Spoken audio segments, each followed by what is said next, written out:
Hoje é dia de vídeo resposta, e de vídeo resposta combo eu vou responder no mesmo vídeo 2 pessoas perguntando sobre 3 assuntos. Vamos lá?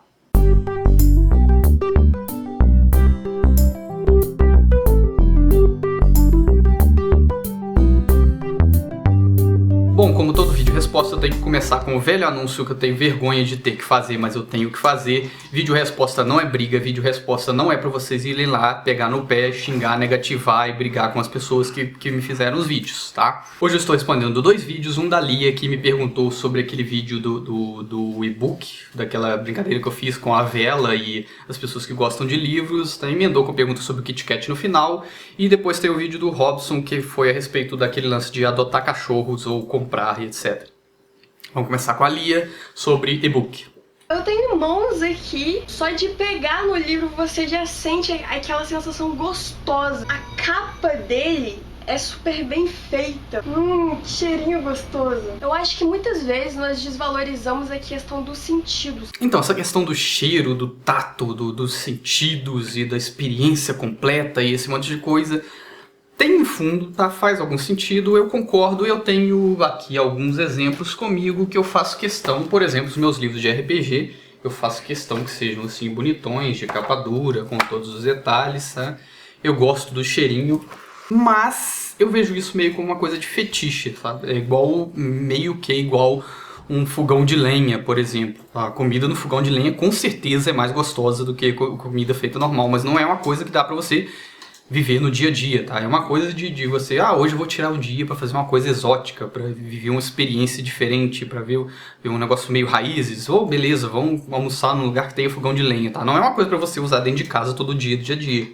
Especialmente quando se trata de criança. Eu não sei se você gosta desse universo infantil, se você já viu uma biblioteca para criança, mas existem muitos livros pop-ups, existem livros em que as pessoas conseguem entrar em contato mesmo, elas sentem texturas, elas veem um espelho, aqui é você, essa é você. A questão da criança é realmente a interação entre livros infantis, tem aquele lance de você levanta e tem um brinquedinho aqui, uma coisinha colada ali, na hora que você vira a página, levanta a figurinha, tem uma certa interação, tá? Mas existe também no meio eletrônico interações novas, interações que não são possíveis no livro do papel, e aí realmente eu acho que são complementares, são coisas que você consegue em um e não consegue no outro, e vice-versa.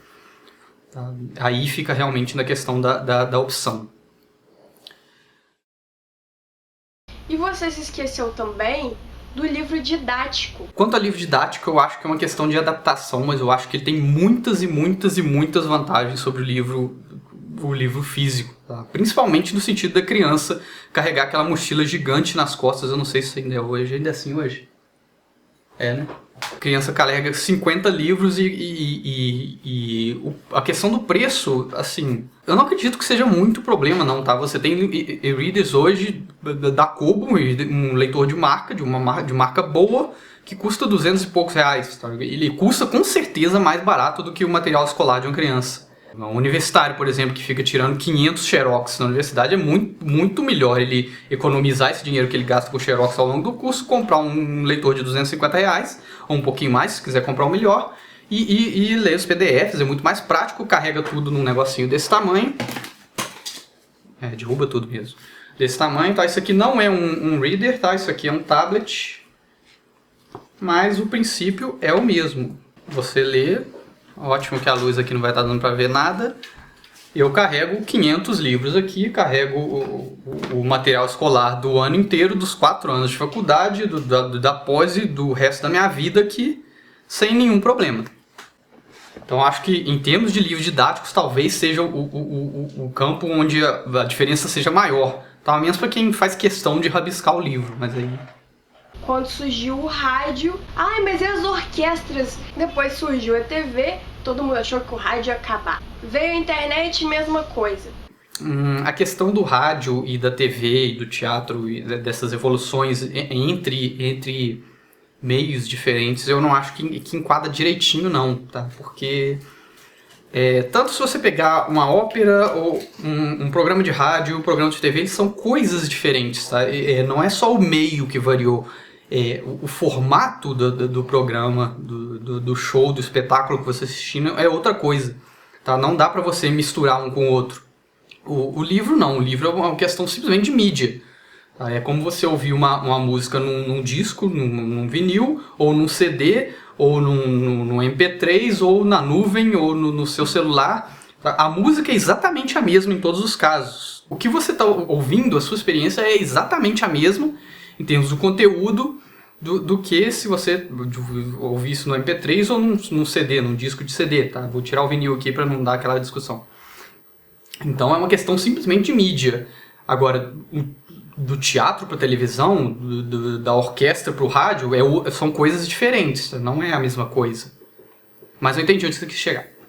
E por fim, para encerrar essa questão do e-book, eu sei que a minha brincadeira foi meio exagerada ali.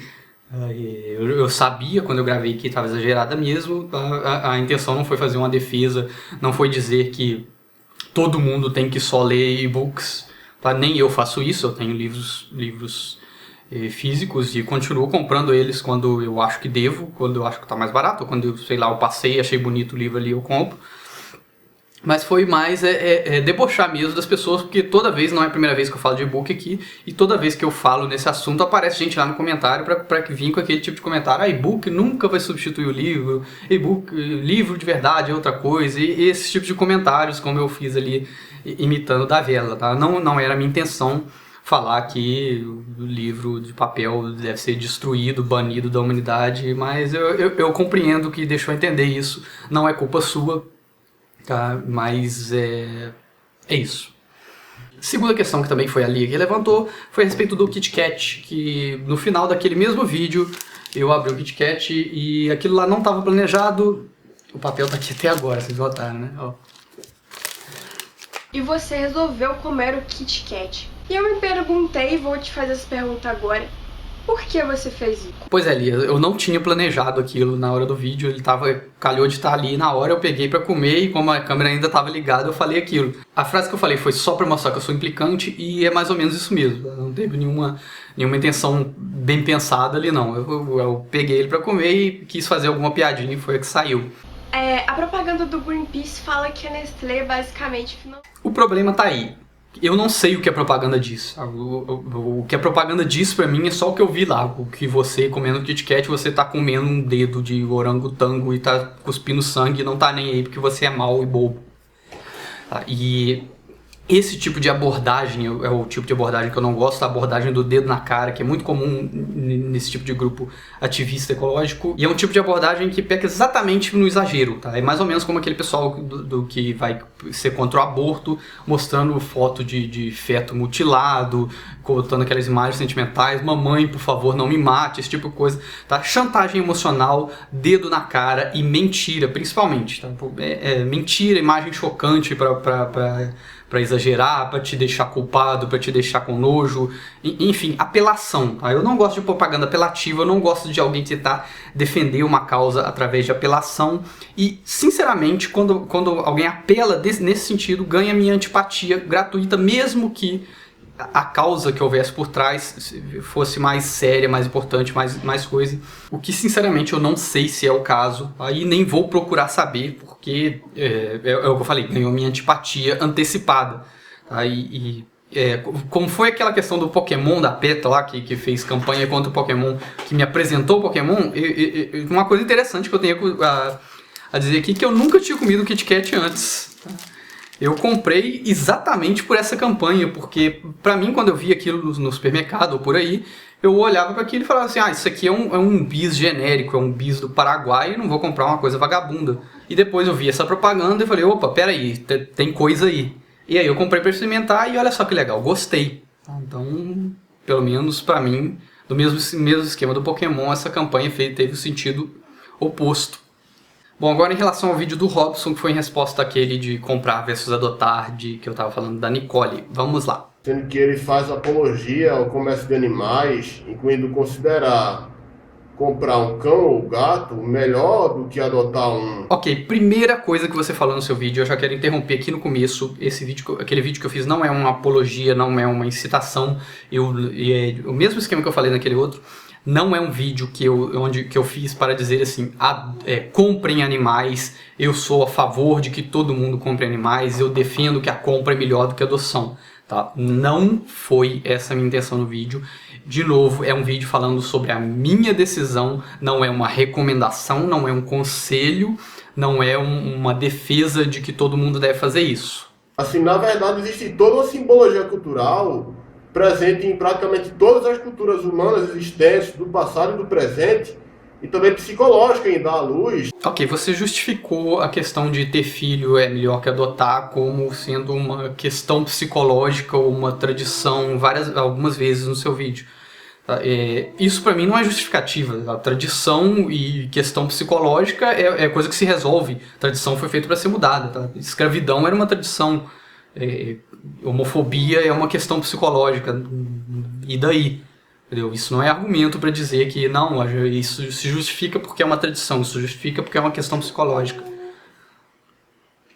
Por que você não adotou ao invés de fazer seu próprio filho, criança humana? E falsa analogia, que é comparar dois seres, ou fatos, ou ideias, que não podem ser comparados com aquele parâmetro. Falsa analogia, eu vou deixar você mesmo mostrar como essa analogia não é tão falsa assim.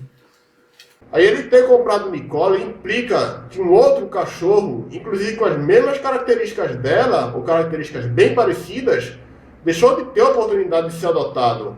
Isso porque para cada animal comprado, ele talvez não saiba, um animal abandonado continua nas ruas ou minguando num abrigo superlotado. Clarion bota a visão bem-estarista da coisa. Ele induz a acreditar que se o animal é bem tratado no canil ou no pet shop, tudo bem. Olha, eu não vejo um problema nenhum com bem-estarismo, a menos que eu esteja interpretando errado a palavra, porque é uma palavra que eu não estou familiarizado, parece que é uma palavra que é meio restrita ao ativismo e de animais, essas coisas. Tá? É alguma coisa no sentido de que se você trata bem o animal, tudo bem, o comércio. Eu não tenho nenhum problema com isso, eu concordo com essa afirmação. Se o animal está sendo bem tratado, se o animal está recebendo amor, carinho, cuidado, tá? Se ele foi vendido ou não, tanto faz. O animal pode nem saber assim que foi comprado, nem saber o que é comprar e vender, mas ele pode sim sentir as consequências práticas de ter sido comprado, sem precisar saber que foi comprado. Porque a compra é o meio do indivíduo de declarar aquele animal como sua propriedade. Consequências nada boas podem advir dessa proprietarização. Sim, ele pode não saber que foi comprado e sofrer as consequências disso. Como ele também pode não saber que foi adotado e sofrer as consequências disso. E como um filho pode saber que foi parido e sofrer as consequências disso. E sinceramente, agora eu vou falar uma coisa que pode ser que eu esteja falando abobrinha, pode ser que eu esteja enganado, mas a experiência que eu tenho está baseada nas minhas observações, foi que é muito mais comum uma pessoa tratar um animal como propriedade, como uma coisa, maltratar e judiar ou largar ele jogado num canto, quando o animal é ganhado, é trocado, é adotado, quando ela recebeu aquilo de graça, do que uma pessoa que pagou por ele. De novo, eu posso estar enganado, sabe? Eu não fiz nenhum levantamento estatístico, não li nenhum estudo sobre isso, mas todas as pessoas que eu já vi maltratando animais, tratando ele como coisa, largando jogado num canto e etc., são pessoas que ganharam de graça de alguma forma. Nenhuma das pessoas que eu já vi maltratando foram pessoas que compraram o animal. Então assim, o cachorro ser tratado como um objeto, como uma propriedade, é um problema? É. Mas pra mim, pelo menos, essa questão está completamente vinculada de se a pessoa pagou ou não por ele.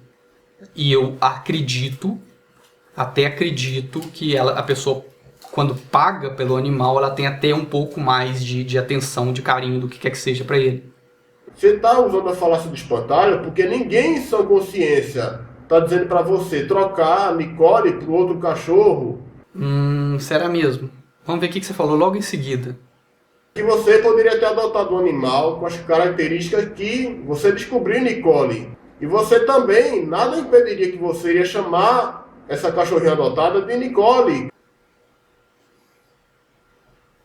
É que a compra de animal leva em consideração apenas os benefícios para o comprador, se olhar para um lado, digamos, utilitarista, nunca para o animal.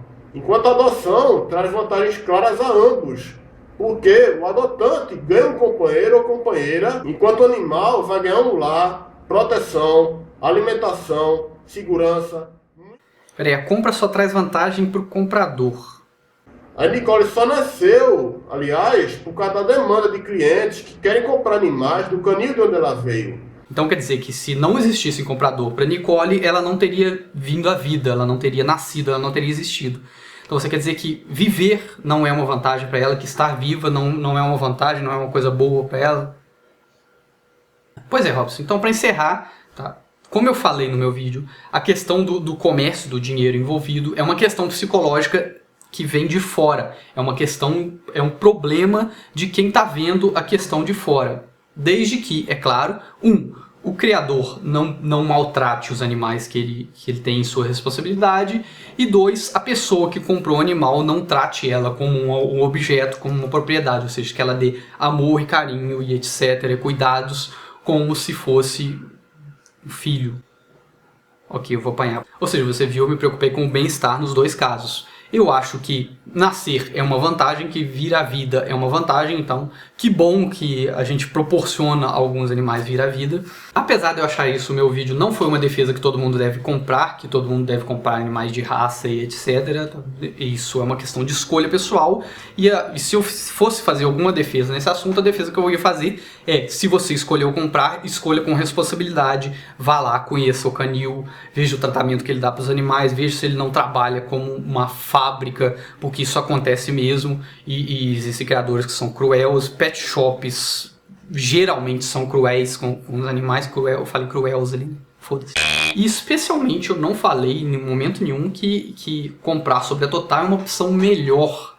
Tá? Pelo contrário, tá? Em termos éticos eu concordo com você quando você diz que a opção por adotar a pessoa que deixa de comprar, que tem vontade de comprar, mas deixa de fazer isso porque acha que adotar é melhor, que vai dar um lar para um cachorro abandonado, não sei o que. Poxa, parabéns para essa pessoa de novo. Tá? Eu só tenho palmas a bater para todo mundo que toma uma decisão de abdicar de alguma coisa para causar um bem a um terceiro, seja ele outra pessoa, seja um animal. Parabéns, é uma opção louvável.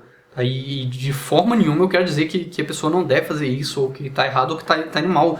Muito pelo contrário. Mas aí, emendando lá o assunto com o Orogatango, uma coisa é você aplaudir quem faz isso, e outra coisa é você usar a estratégia do dedo na cara, da chantagem emocional, de falar: olha a crueldade, olha como você é mal por fazer isso, olha como você é bobo, feio, olha como os animais estão sofrendo por sua causa. Tá? Esse é o tipo de protesto, e esse é o tipo de jeito de protestar que só atrai antipatia, ou melhor, que atrai mais antipatia do que adesão à causa. Beleza? Era isso então, gente. Então aí, os 2 vídeos respostas. Lembrando de novo para vocês não irem trollar essas pessoas. E é isso aí, vou ficando por aqui. Obrigado e até a próxima.